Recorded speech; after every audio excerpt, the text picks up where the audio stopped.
જય માતાજી મિત્રો, સ્વાગત છે આજના નવા વિડીયોમાં। આજે તારીખ છે 8/8/2026 ને ઘણા બધા મિત્રોની કોમેન્ટો આવતી હતી કે હાલમાં દાંતીવાડા ડેમની સપાટી કેટલી છે અને શું દાંતીવાડા ડેમમાં નવા નીરનું આગમન થયું કે નહીં।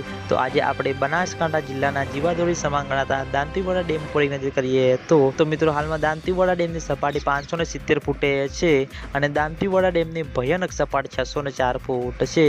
અત્યાર સુધીમાં દાંતીવાડા ડેમ 26.16% ભરાયેલો છે। તેની સાથે ઘણા બધા ખેડૂતો મિત્રોની કોમેન્ટો આવશે કે દાંતીવાડા ડેમમાં પાણીની આવક શરૂ થઈ કે નહીં। તો મિત્રો હાલમાં બિલકુલ પણ દાંતીવાડા ડેમમાં પાણીની આવક શરૂ થઈ નથી, કારણ કે મિત્રો ઉપરના ભાગમાં વરસાદનું આગમન થયું નથી। તેના લીધે મિત્રો બનાસ નદીમાં પાણીની આવકમાં ઘટાડો થયો હતો।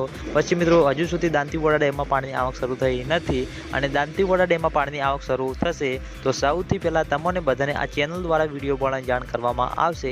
એટલે તમે બધા અમારી ચેનલ ઉપર નવા હોય તો વિડીયોને લાઇક કરી દેજો, કોમેન્ટ કરી દેજો અને ચેનલને સબસ્ક્રાઈબ પણ કરી દેજો, જેથી કરીને અમે દાંતીવાડા ડેમ અને બનાસ નદીના અવનવા વિડીયો લઈને આવીએ તો સૌથી પહેલાં તમને બધાને ખબર પડી જાય। તો મિત્રો જય માતાજી।